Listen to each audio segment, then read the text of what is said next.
From KPFK in Los Angeles, California, Valley Free Radio in Florence, Massachusetts, WNUC in Detroit, and BikeTalk.org worldwide, this is Bike Talk. Bike Talk. Welcome to Bike Talk. I'm Taylor Nichols. And I'm Nick Richard. Can you guess where I am? I'm looking at you, and who's the gentleman? This is my dad. This is Irv Nichols. I rode 3,461 miles to see this guy. I'm worth it. It's great to see you. I saw a video where Taylor was riding into your driveway and you were sitting there in a folding chair. I was sitting in a chair waiting for him. I had heard he was going to be coming in and the approximate time, so I was out there in the shade of a tree and waiting. And I got to tell you, it was a hot day. It was like 92 degrees, humid Michigan, weather. And I had about a 78-mile ride. And he was waiting for me in the driveway when I pulled in, just like I was, doing my paper out as a kid. So now your trip is over. It's complete. The bookends of your daughters in San Francisco to your dad in Michigan. That's right. 53 riding days. I was real happy to see him also because I had followed him quite closely on the way here. And I was sorry we had a hot day. I can remember when we never had a summer hitting 90. But he happened to pick one that did. It was a tough last day, I got to tell you, but it's good to be home. Did you tell your dad all the stories? Well, we talked periodically throughout. I posted some stuff online, at taylornichols.bikelife with pictures and stuff. And I guess you followed me on my phone, right? Or something like right. that. So I knew about where he was going to be from day to day. Well, I had a nice map of the whole country. I marked the date that Taylor was in each place. Right. And was guessing about the number of miles he'd be doing. Sometimes he would go north-south when I thought he was just going to be going east. But yeah, that's the way it goes when you're following some of the paths. You were following Taylor on an app? Yes, I had on my cell phone, I had an app that allowed me to see right where he was most every day at the time I was looking. And Nick, when my dad was young, he had one of those phones that you cranked and it was like a party line. That's right. Cell phones are a big improvement. I wish I had had one when I was working. And Taylor, what's it like to not be riding almost 100 miles every day? I was talking with Jim Pocrass, who's going to come on in a little bit, and I reiterated what Jake Hess said last week about why am I stopping? There's still more road. And I sort of feel that way. I sort of feel like I'm not all the way done. This really whet a desire for me to do more of this kind of adventure. I found so many interesting people, and I found the good in so many interesting people. It really renewed my faith in our separated and divided nation. When people in North Dakota found out I was from Los Angeles, they would say, "Oh my God, is it safe in Los Angeles? Do you have a gun?" All these homeless people. And when I told my friends in Los Angeles that I was riding through North Dakota, they said, "Oh my God, it's so dangerous that, do you have a gun? Do people have guns?" And we are divided by our mistrust and not really understanding each other. And this trip renewed my faith in America is one nation. I wouldn't say under God, indivisible with liberty and justice for all. But we want to use this opportunity to talk to my dad a little bit about something that we've talked about in the past, which is, he's 101, almost 102, and he is driving. Wow. Do you want to say that you lost your license about 2 years ago? And I had a problem one time. I had some internal bleeding. I went to the hospital, and when I got out, they asked me not to drive. And after I had been out for a while, I decided I would go to hospice because I had helped hospice with their fundraising before. And they took good care of me. And so eventually I was ready to drive again, to go to the barber shop, the grocery store, to places nearby. And I went down to near Plymouth, Michigan, to a driving school. And they gave me a 3-hour test About 2 of the hours were cognitive, and I answered 1,000 questions. And then they took me to ride in a car, and I did very well. I should mention that I only have visibility in my left eye. I lost the visibility in my right one about a dozen years ago, and the ophthalmologist that examined me last didn't want me to drive. But I said, I've been driving for 10 years already when I talked to him. So I was quite anxious to get tested, and I did. Then I had to go to the Secretary of State's office. They took me for about a 15 or 20-minute ride and said, oh, there's nothing wrong with your driving. Right. So I have a license. It's good for 20 miles from my home, anywhere I want to go. But I don't go out and drive on the superhighways. I just have given up that kind of driving. But go to the barber shop, the grocery store, all the places around town that I want to. Go ahead, sorry. I was going to say I go to Rotary, Lansing Rotary, every week, and that's an important place for me to be. I joined that club in 1958. We, as your family, wish that you wouldn't drive. And I know that you're a safe driver. But, Dad, this is Jim Pocrass. He's the lawyer for our show. We are going to talk a little bit about autonomous vehicles and whether an autonomous vehicle, a self-driving car, a Waymo or something like that, would be a safer option for you. Jim, welcome back to Bike Talk. Well, thank you for having me again. And I think this is a very interesting topic. And I really take my hat off to you, not only your cognitive abilities, but the fact that you're able to get around and drive and do things like you're doing. That's really great. How might autonomous vehicles affect someone like my dad? This all boils down to public safety. You know, whether or not it's a person that's driving that's older, or we have an autonomous vehicle that may be safer than a vehicle being driven by a person that may be distracted under the influence. Right. You know, what we have to be looking at is the public policy of, if it ever becomes statistically safer to have a autonomous vehicle, where would we be, let's say, in 5 or 10 years with regard to the government or somebody telling us that we need to have everybody in autonomous vehicles because it's really safer for everybody. And that brings up civil liberties or the freedom to drive, your independence, your identity, and all of the things that go along with having a car and being able to drive it. If it was like 90% safer to have an autonomous vehicle than having a vehicle that's being driven by a person, would the government be able to mandate that everybody, must use an autonomous vehicle, or that they should be installed on all cars like we have airbags now and seat belts and having people wear helmets and safety seats for children? That's the question on the table today. And the questions come down to, is it statistically safe? And is it in the public interest and public safety to require people to use autonomous vehicles? Right now, between 40 and 45,000 Americans die of traffic violence every year. So if we can cut that number in half, you're saying, Jim, that it's a worthwhile venture? I'm saying that, you have to take it in context, because if someone invented a vaccine that prevented half the deaths from a deadly disease, we'd probably embrace it.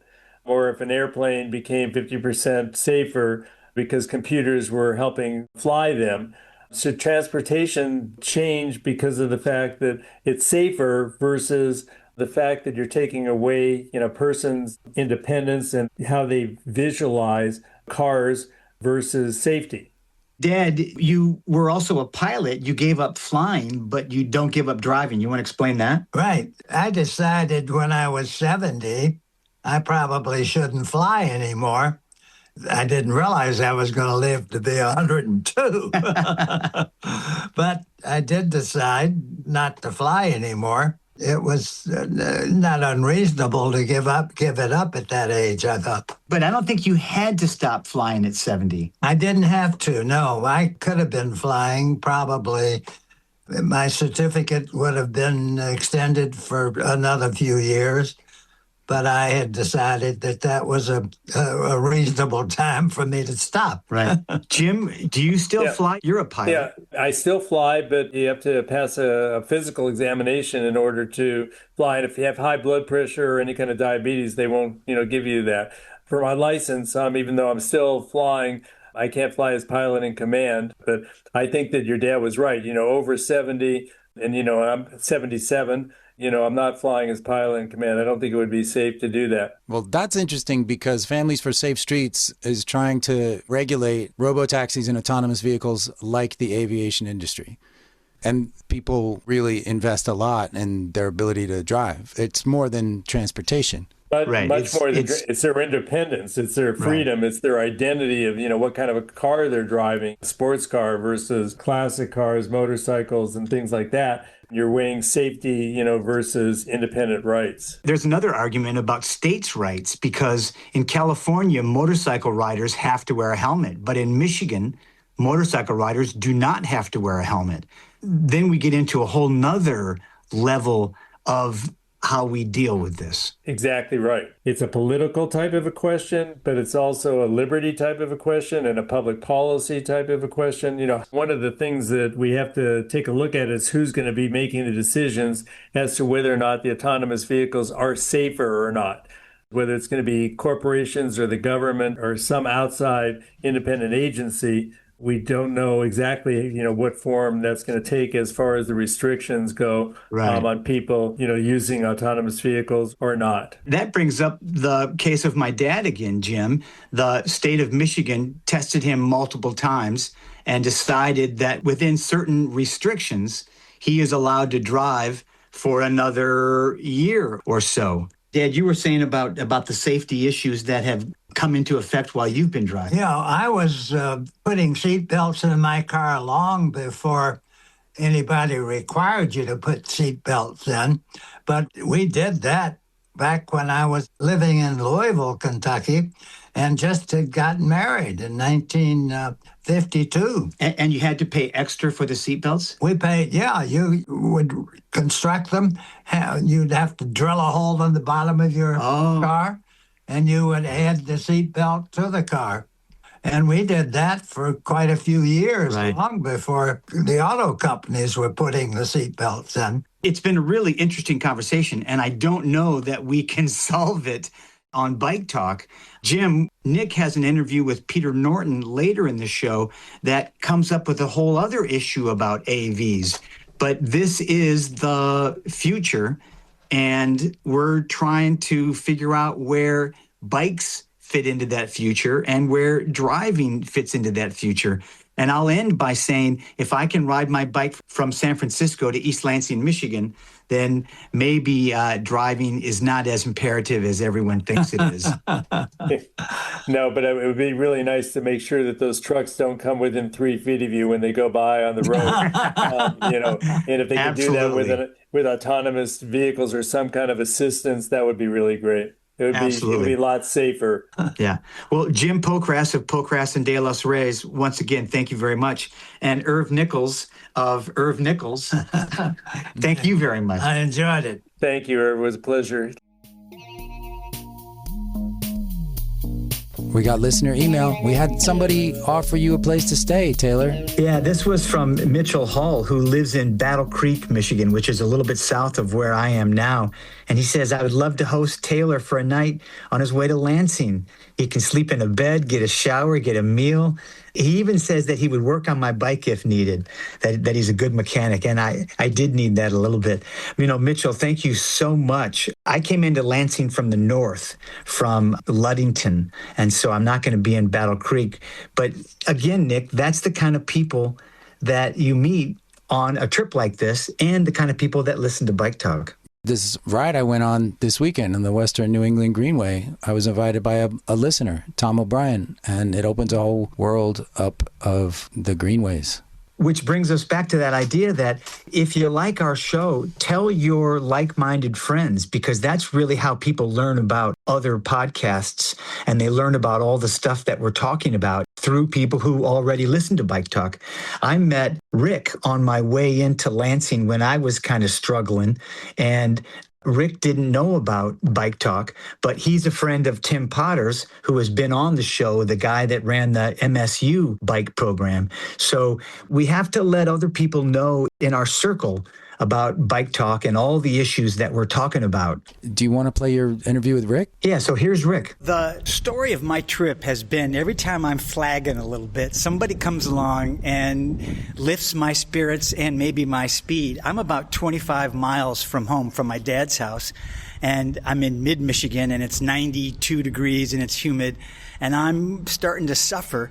And Rick rides along and passes me, and I kind of hop on his wheel, and he saves the day. Rick, thank you very much. Well, but you're more than a savior. You're also an advocate and an urban planner and all of that, and you're on your own trip. So tell me what's going on. Today I'm riding my bike back from Gaylord, which is 200 miles north of Lansing, where I live. Right. And so I stopped overnight last night. And you talk about me being your savior. That's a two-way street. and the first thing I said, man, I'm so glad to see somebody. Right, right. So I'm just riding my bike, having a good time. Well, tell me about biking in Lansing. You said that you had worked on creating some of these trails that go through mid-Michigan, of which I rode on today. I go back in Lansing to 1973. I came to Lansing in 1973 as a student at Michigan State. Right. And there were a handful of us bike racer types, and we were all juniors, from wherever, and we were all pretty good riders. And there were other riders, but there weren't any other racers. Right. But about the same time, TCBA, Tri-County Bike Association, was organized. It was more the casual riders, and it was all during the bike boom of the 70s. Right. Bikes were going everywhere, 10 speeds, you couldn't find them, you couldn't buy them. And then there was one fellow in particular, his name was Dick Allen. He was a state senator for the state of Michigan, and he said, bikes belong on the roads. Yeah. And all his colleagues in the Senate said, no, they don't. So he said, I'm going to show you they do. And so what he did is he got a bunch of his buddies, 15, maybe 20, I don't know. I wasn't there for the first one, right. But it was like in 1973, 74, 72, I don't know. And he rode from Lansing to the Mackinac Bridge. Right. And that the Dalmac. That became, I didn't mean to jump the gun on you. There you go. You were listening. You were paying attention. That's how it started. Yeah. And TCBA is, it's a volunteer-run organization that nobody gets paid anything for anything. And that's kind of like Bike Talk, I might add. Okay. That's your show. Yeah, that's the show. Okay. Well, that's good. The bike culture in Lansing it used to be all road riders, and you'd see people out all over the place, and we'd have a Wednesday night ride, and there'd be hundreds of people there, and now cars have kind of taken over, which is ironic because the infrastructure for cycling is infinitely better now than it's ever been. Many of the roads have shoulders on them, so it's far safer, but people are kind of taking up the gravel thing, and the distracted driver thing, that's taking its toll. Right, sure. Mountain biking, I've ridden with my buddies on some trails all around Michigan the last few years, and I think Michigan is starting to really have a trail structure that is supporting communities and bringing more people and more money into those small towns. That's absolutely right. In fact, you gave me the segue for the Rails to Trails thing. Oh, good. I was doing Rails to Trails before the Rails to Trails Conservancy got started. Right. In fact, I heard about it from a kindred spirit out in Iowa. We were talking one time, and they said, hey, there's this Rails to Trails Conservancy in Washington, D.C. You ought to call him up. The guy's in charge, his name's David Burwell. So I said, I'm going to call him up. And I called him up, and I figured, he must know how to do it. He must have money to, buy these trails. It's a one-stop shop. It's got to be. Right. So I call him up, and he was more excited to talk to me, who was actually in the field doing the Cal Haven Trail, the trail that went from Kalamazoo to South Haven on Lake Michigan. I said to him, we're going to have a publicity stunt ride called the Cal Haven Trailblazer in a couple of months. He said, I'm going to send my lieutenant, Peter Harnick, who has written a book on Rails to Trails, and there's a documentary out on public television. Oh, great. So Peter Harnick, his first junket to the hinterlands from Washington, D.C. was to the Cal Haven Trail. Great. And he stayed at my house, rode my bike, and saw how we were doing the Cal Haven Trail. Oh, that's great. Well, you are a wealth of information, and you're talking like you're an old guy, but you certainly don't ride like one. Well, an old guy that takes care of himself. Absolutely. Well, thank you very much for riding with me today, and thanks for being on Bike Talk. Pleasure's all mine.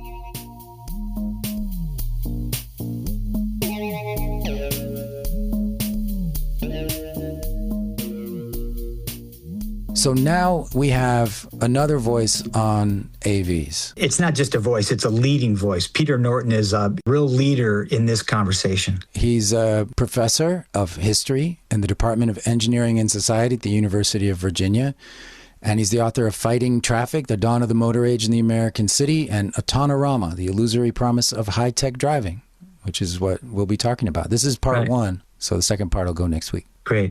You have said safety is the strongest argument for autonomous vehicles, but they're not even safer. They don't even make traffic safer. And what I meant by that statement is they're the strongest argument from a business point of view because it works the best. It attracts investors. It opens up policymakers. It can persuade the public too. But there's no credibility there.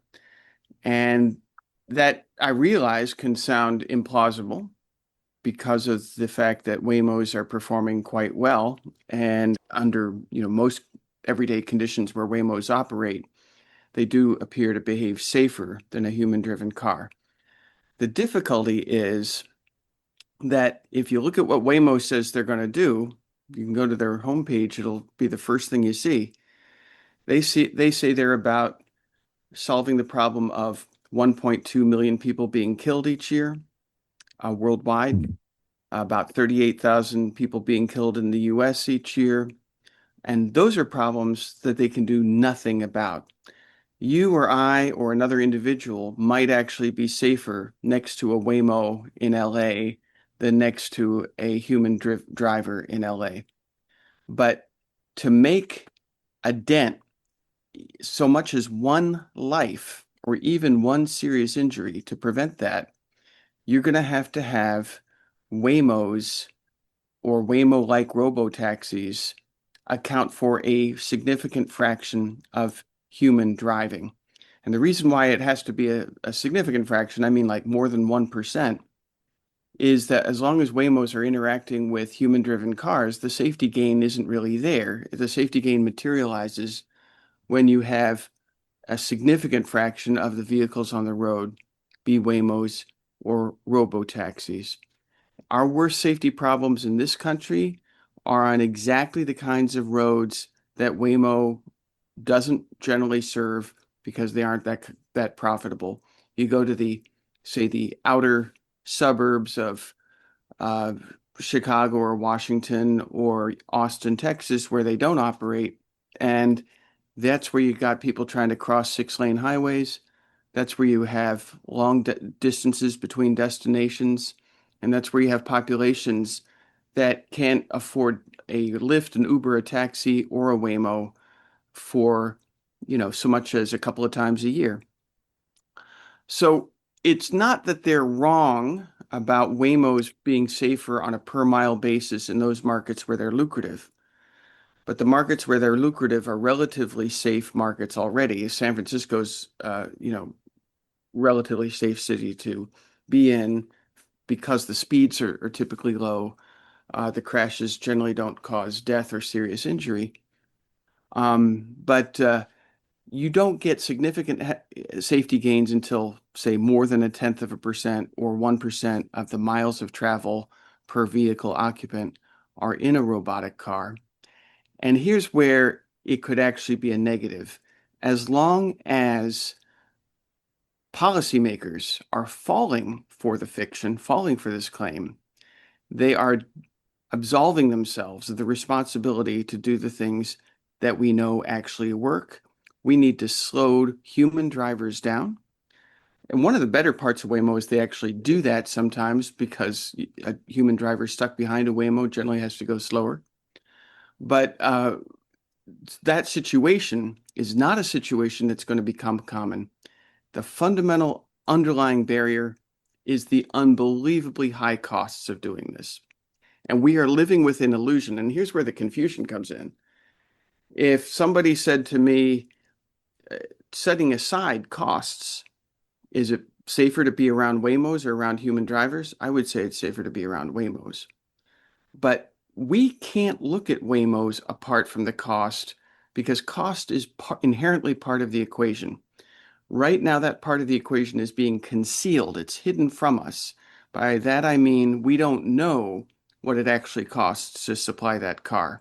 And that cost matters because if Waymo or Alphabet win this race that they're engaged in to be the number one or even the only provider of robotaxi services, this is where they're going, then to make good on their promises to investors, they're going to have to start covering their costs. Either that or try to keep the bubble going. But it is a bubble, and it's a bubble that might pay off for them from a business point of view, but it will never get to a point where the costs of a Waymo are comparable to the cost of, say, a human-driven Uber or Lyft. The cost of a human-driven Uber or Lyft are something like $3 per mile for that ride. We don't know the cost in Waymo, and Waymo is smart not to tell us the cost, because if they told investors what it cost them to get those cars, to get them fully equipped, to give them the backup that they need, the deployment zones, to recharge them, to clean them, to prepare them, to remote supervise them, to train them, the costs are billions. The whole reason why Cruise looked like it was working in San Francisco for a couple of years was that GM was willing to lose like $1 billion a quarter just on operating cruises in one city. And I think this is a very dangerous situation because it gives me even the impression that these are working, but we can't talk about something working until we ask ourselves what it costs. If this is a commercial service, it's not provided by a government, then it's got to pay for itself. If it's not paying for itself now, it either has to pay for itself later or it has to fail. Now, I'm not a sharp finance person. I'm beginning to think we might be living in a world where it's possible to lose money by the billions every year forever, because already they've been losing billions every year to a degree that I would have thought impossible a decade ago. And I've been proved wrong. And I want to say up front, I've been proved wrong on other things. I might be proved wrong on this one. And I love being proved wrong because that's when I learn something. But so far, I can't find anyone who can explain to me how you could lose billions on robotaxis every year forever. And even Waymo and Cruise and other companies never said they're going to lose billions per year every year. All of them, when they go to their investors, and this is where you really can hear what they have to say. Listen to what they have to say to their investors. They have these big dog and pony shows. They go to investors. The investors come, and they always tell the investors, we will get the costs per mile down below the cost of a human-driven Uber, Lyft, or taxi cab, and yet they can't show how. They've got to have more human labor, and much of it better paid human labor too, behind these vehicles than an Uber or a Lyft with a human driver needs. And it's just inherently expensive. I think a short way of putting this is, what if Airbnb said, we can solve homelessness. We're opening up rooms. We get thousands of rooms per day. I don't know, maybe it's 1 million rooms a day open up through Airbnb. So we're going to solve homelessness. There's a very easy answer. It's like, no, you're not, because the costs don't work. Homeless people need something much cheaper than that. What Waymo is doing and what Cruise did is giving us the illusion that this is cost effective when it absolutely is not. It's a very expensive illusion, but it's an expensive illusion with which actually persuades people that these things are the future. It sort of reminds me of AI, like all this spending on AI, the trillions of dollars where there's no clear way that we know that people are going to get their money back. That's a perfect analogy. And of course, these are intertwined because the AI promoters will tell you, well, as robotic cars take off, then this is going to become more profitable. And then the robotic car people tell you, well, as AI takes off, this will become more profitable. It's it's a closed loop, and it just doesn't add up. But like with AI, it's hard to imagine that the technology won't get used. Well, that's true as long as they keep offering us these super subsidized opportunities. With AI, I can go on ChatGPT and have some free AI. And in LA, you can go take a Waymo and it costs you, as I understand it, about the same as an Uber or a Lyft with a human driver. But those costs just don't work. So I don't see this holding on, at least not proliferating the way the companies like Waymo say it will. Well, maybe not like Waymo says it'll happen. I mean, and part of this is like how we feel about the companies that are bringing us these things, I think. Sure, but I have to be the first to agree that if I don't like Waymo or Alphabet, that's irrelevant to the people who enjoy the ride. So that's a factor I have to set aside. I was just talking to Families for Safe Streets, and they have this white paper out. It's a framework for autonomous vehicles Yeah. that says that if we're going to have autonomous vehicles, they need to be at least 10 times safer than human drivers. They have to be regulated like the aviation industry, where you have an expectation of zero traffic deaths. Presumably, they think that that's achievable unless they're just setting a mark that they think won't be reached. I don't know where they fall in that. And in fact, they reached out to me and asked me for an endorsement on this report. And I said, I can't endorse the report if it's going to say 10 times greater, because for one thing, it's the wrong yardstick. What we do now is not the right way to evaluate what we can do. And secondly, um, if it were the right yardstick, then say 10% better would be enough to welcome them, when 10 times better is vastly greater than that. I was also talking to Families for Safe Streets about intelligent speed assistance. Yeah. Super speeders. Super speeders are going to have this device in their car that forces them to drive the speed limit. That's where the real possibilities lie. So the trouble with robotic cars is that's an insanely expensive and insanely tough, labor-intensive, energy-intensive, technology-intensive path to take. What we can do, and this is where technology is really useful, is find the fixes that are doable, cost-effective, affordable, feasible, and also that will reach everybody, because you'll never get 1% of Americans in a robotic car because of the cost, but we can get basically 100% of drivers with speed control that is very beneficial. So the people who are selling us the tech, if they were serious about safety, that's the one thing they would be selling. They would be selling automated speed control, because the speed is really where you get the problem. And this is also, of course, one of the reasons why Waymos have been fairly safe. It's because they don't go fast, they don't speed, and they also have been favoring markets where the traffic is already relatively slow. Okay, they like to operate in dense cities because their market is such that to get revenue, they need to have lots of trips of short frequency and places where once a car is idle, another customer is not that far away. So there's a paradox where Waymos might actually be most useful in rural America, where you've got people who have aged out of driving. They need to go to the doctor. You can't have a bus in Des Moines, in rural Iowa, but you could have a Waymo. But Waymo's not nowhere close to offering that to anybody there, because you can't make money doing that. To project what will be possible from what we have now, I mean, if you were to look at the first video game and say, well, we're nowhere near an interactive video game because all we have is Pong. Right. There's an excellent analogy there. And that actually, of course, that kind of analogy is frequently used. You know, you think about like how our parents used a phone when they were kids, dialing, and like if you called between like LA and San Francisco, you were paying money for that, like real money. Right. And Right. the list goes on.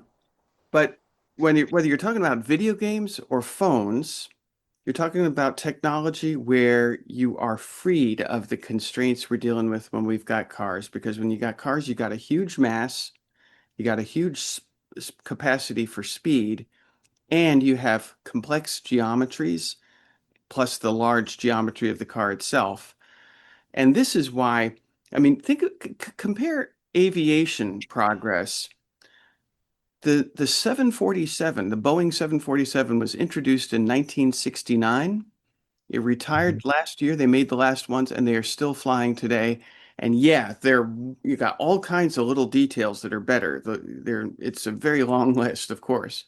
But the basic geometry, the basic physics, the basic propulsion mechanism, all the basics are more than 50 years old.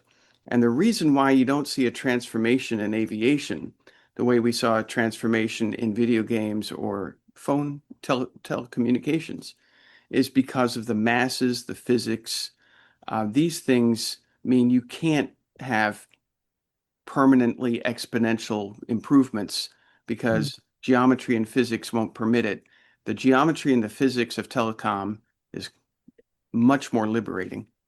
My stepdad is 90 and he drives. Taylor's dad is 101 and I think he might still drive. When you have people like this that you're concerned about, you want an autonomous vehicle. That would be fantastic. There's a couple of possibilities, and a robotic car is one of them. That is not where a company can make money unless they negotiate a deal with a public agency, and the public agency says, yeah, we want this and we're willing to pay. The thing is, and of course, this is incidentally one of Waymo's most ingenious moves. I think it was 2015. They got a guy who was legally blind, and they took a video camera and they just showed him enjoying a Waymo in Austin, Texas. And it's a joy to see. It's a beautiful sight. But it's not a reason to fall for Waymo's promise, because Waymo can't make money just serving the aged or the visually impaired or epileptics.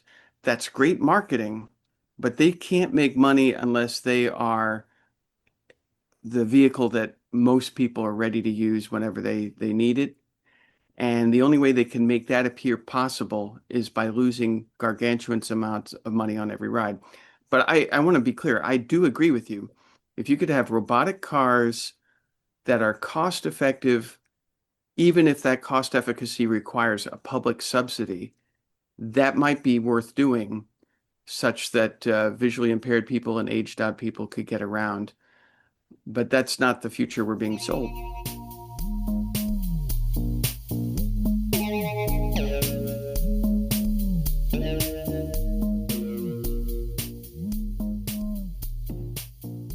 So again, that was part one, Nick, of the two-part interview with Peter Norton. And Peter's been on 3 times at least in the past. He's in episodes 2607 and 2608. And Lindsay Sturman did a really great interview with him further back called Freedom in Motion.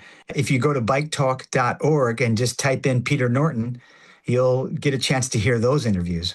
Now we have Jim C. Mountain bike pioneer Charlie Cunningham died this last week, and there was an obituary in the New York Times. And Jim Cadenhead is on the show, and of course, Jim C. is our mechanic, and he has interviewed Charlie's partner and wife a couple of times, Jacquie Phelan. And so, Jim, welcome to the show, and I wonder if you could tell us a little bit about how important Charlie Cunningham was to mountain biking and to biking in general. Yeah, thank you very much. Charlie Cunningham was revolutionary in the mountain bike world. He was really a pioneer in developing frame materials. He created some of the first aluminum mountain bikes. He created the standards for mountain bike rear wheels and tires, and even initiated some of the very first roller cam brakes and grease guards. And he was one of the original founders of WTB parts. So, Jim, how old was Charlie and how did he die? Charlie was 77, and he died from complications of the accident that he had that put him into the assisted living facilities. Well, it's a tragic loss for mountain biking and for bicycling in general. Yeah, and our condolences definitely go out to Jacquie Phelan and to all of his community, especially the early mountain bikers who really relied on him to help further the sport and all of the research that he put into it. Oh, there was a young advocate here in Boston who was killed. Her name was Louisa Gag. She was hit by a truck while she was riding in Boston. And she was part of the city's transportation team. Wow. Holding a huge vigil in Boston City Hall on Thursday, the 16th.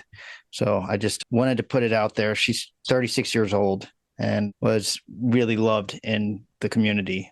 That happened in Chicago. Someone working for the Department of Transportation was killed on his bike not too long ago. Oh, right. Whatever we may say about kids on e-bikes and everything else, the data still shows that the most dangerous thing out there are vehicles. I want to keep pushing the fact that like we're vulnerable. Yeah. So, and we're not the only ones.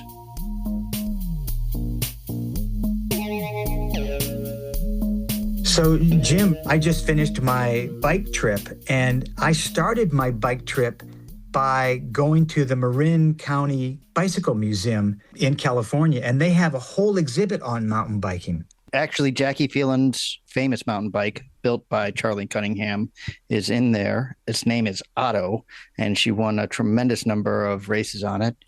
Charlie Cunningham and Jacquie Phelan were actually part of the charter inductees to the Mountain Bike Hall of Fame, which is also based out of the Marin County Museum.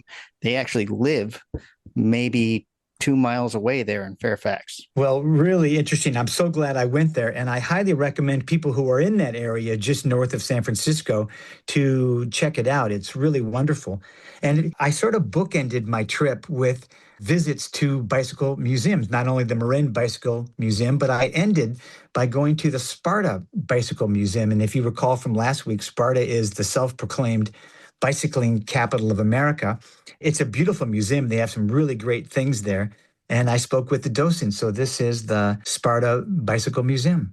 Last week I said I was in Sparta, Wisconsin, which is the self-proclaimed bicycling capital of America. And today, before I leave town, I'm at the Bicycle Museum, the Deke Slayton Science Museum and Bicycle Museum. And I'm here with its curator, Alyssa Young. Hey, Alyssa. This is Lon Haldeman's bike, and he was one of the first people to... Well, you say it, because I don't.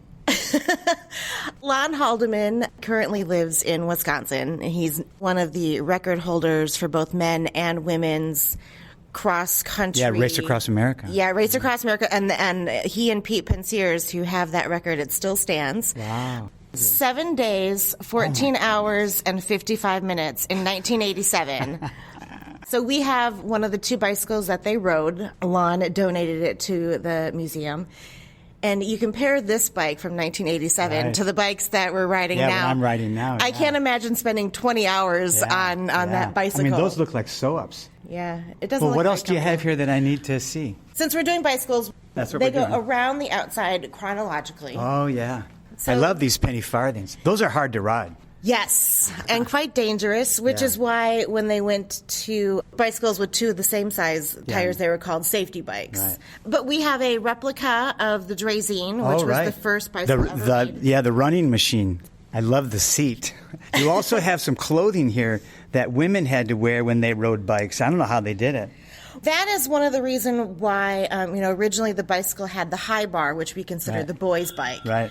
And then to accommodate for the ladies' skirts, and because it would have been extremely inappropriate for a woman to raise her leg to go over that bar, they lowered that bar, and how we got the quote-unquote girls' bike. Yeah, now we just call that step-through frame. Yeah. Right. But you have a pair of bloomers here, which is great. Yep. The bicycle being introduced, especially here in America, really helped with women's liberation. Right.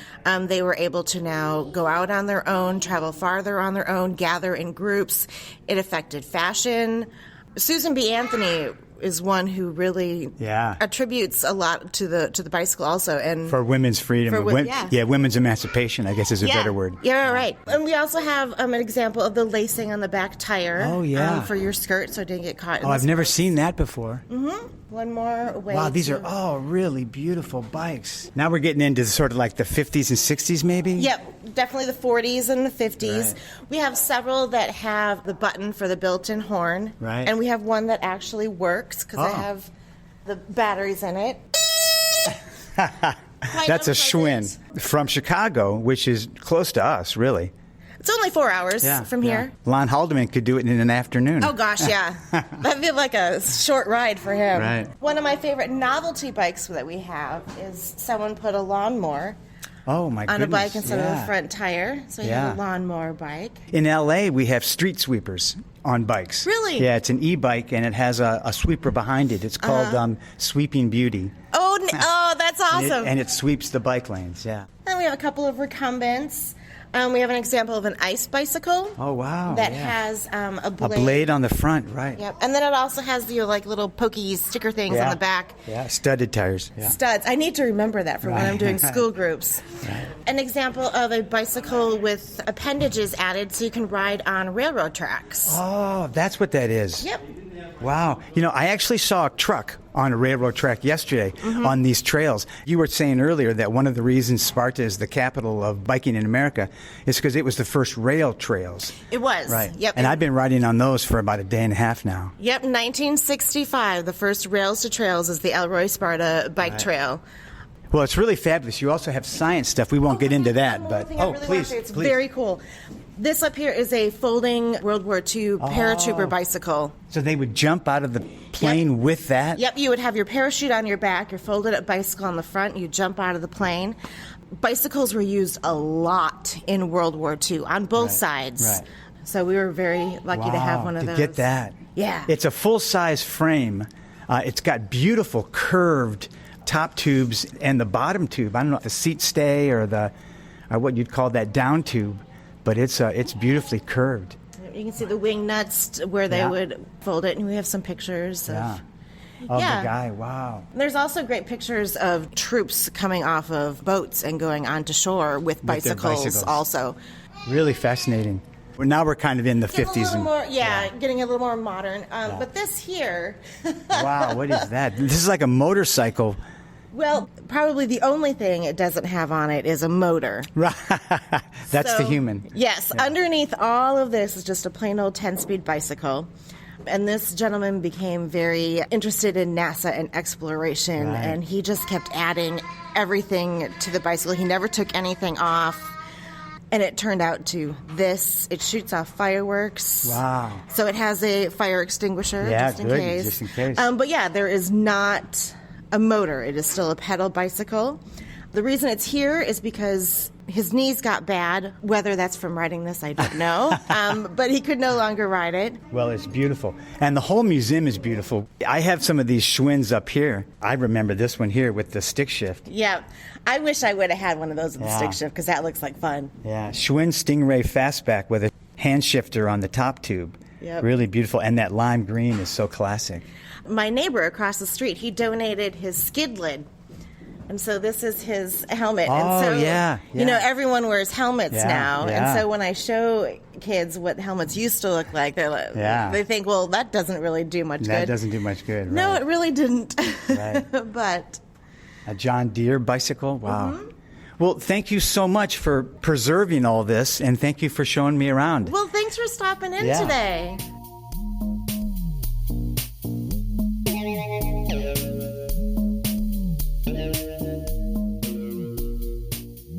So Sparta is also the home to a really cool trail. Did you get a chance to ride on that when you were at the museum?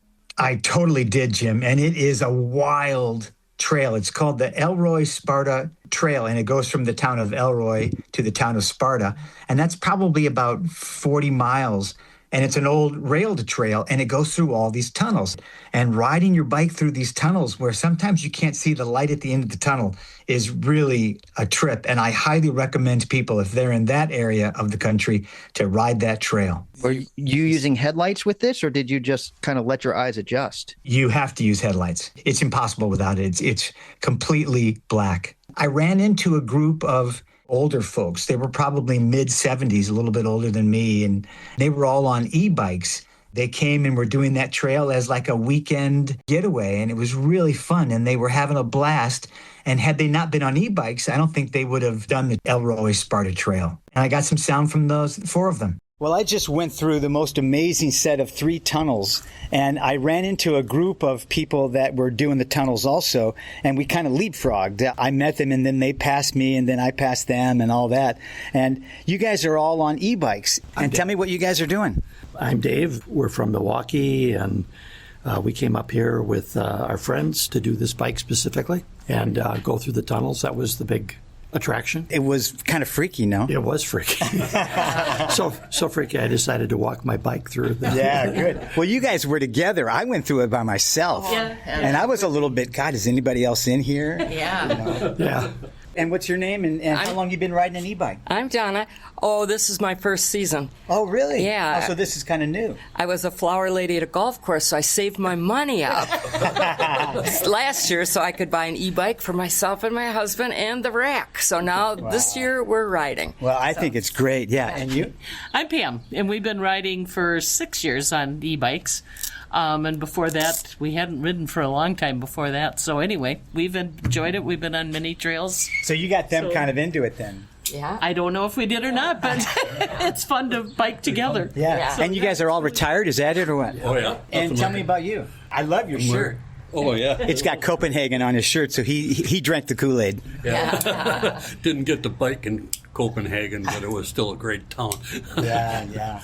And you guys are digging the e-bikes because there is a long climb up to each tunnel. Yeah. And then you go through the tunnel and then it goes down again. And so I can see, and especially this is kind of like a limestone trail, so it's not real easy to ride on. Have you had any trouble with the bikes or with the riding? No, not really. The assist has been wonderful. You know, I had said people think it's cheating when you have an assist, but these bikes are very heavy, too.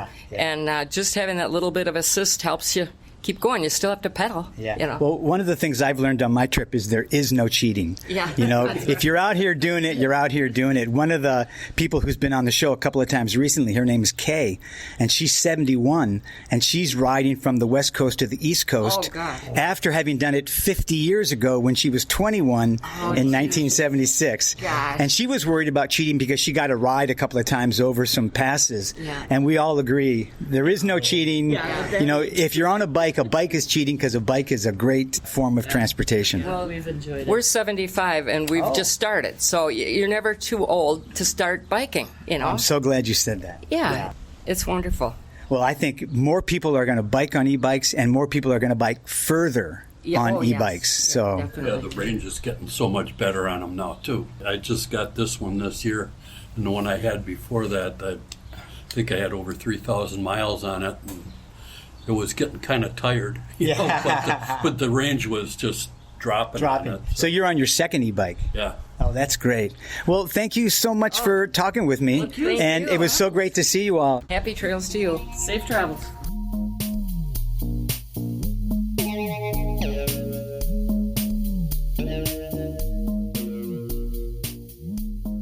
Jim, I've never seen you without your hat on. Yeah, well, it's late and I got a little stressed out trying to get this microphone on, so I had to cool off a little bit. Oh, plus it is super hot out here right now. It's hot here too, man. So overall, you happy to be back, or you feel a little bit like you have changed substantially and the world is kind of moving along at the same pace that you left it? Boy, that's a great way to put it. That is a great way to put it. I have grown and changed, and the world around me is the same. I am happy to be back. I'm happy to be done. But I also feel like what Jake Hess said in the interview last week, there's more road. Why am I stopping? We had somebody come through the shop the other day, and they were at the end of a 2.5-year around the world trip. And they said to me, if you want to hate America, get online. If you want to love America, go out and ride your bike across it. And I thought that was pretty phenomenal. Boy, that's the bike thought right there. That's a great one. I'm going to use that, okay? I'm going to steal that. Yeah, no, he'd be okay with that. It was a really wonderful trip, and I want to thank a lot of people who were involved. First, my wife, Marga, for, taking care of all the things at home while I was gone. And I got to thank you, Nick, for picking up all the slack on Bike Talk while I was on the road. But I also want to thank all the people that I met on the trip, from Sherry, who helped me out at the beginning, to Rick at the very end, who rode with me into Lansing to see my dad. It was just a wonderful experience, and I'm going to miss it. Didn't you say you're going to keep going? Not if my wife has anything to say about that. All right. Thank you, everybody, from Taylor's Ride, and thanks to the people in this show, this episode. Yeah, we want to thank Peter Norton, and we want to thank my dad, Nichols, and Jim Pocrass, and Jim Cadenhead, And we want to thank all the people that I got a chance to interview for the show. And of course, we want to thank our regulars, Julie Richard, Josh Hagland, Lindsay Sturman, Stacy Randecker, Amy Ziering, and Kevin Burton. I have a bike quote from last episode. Jake Hess said, riding a bike on streets designed for cars is an act of revolt, or something like that. It's an act of protest to ride your bike on a street that is designed for cars. Thanks, Taylor. Ride safe. This episode of Bike Talk is sponsored by the law offices of Pocrass and De Los Reyes, with offices in Los Angeles and Bakersfield and serving all of Southern California. Bike Talk is a project of CRSP and the Los Angeles Eco-Village Institute. And that was Bike Talk. If you have a story, a tip, or a topic, head over to biketalk.org and send us a message. Talk again next week. Hot started, push on a pedal, push it down and up again. Push on a pedal, get ya. Hot started, push on a pedal, push it down and up again. Get on your bike, sit on the seat, push your feet on the pedals, and ride it all around, ride it all around. Get on your bike, sit on the seat, put your feet on the pedals, and ride it all around, ride it all around.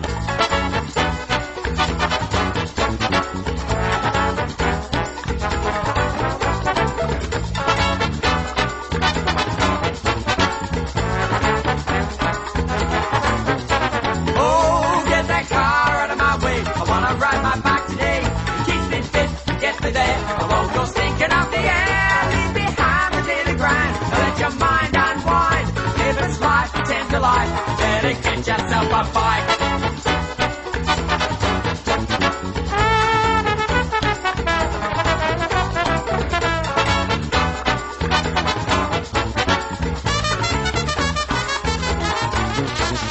Get on your bike, sit on the seat.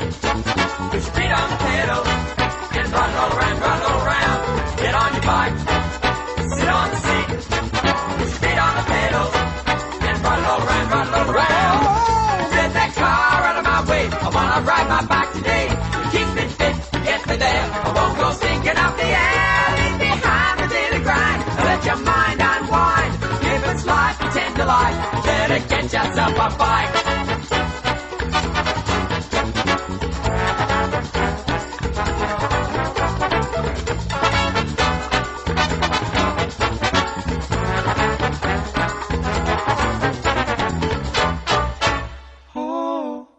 Got yourself a bike.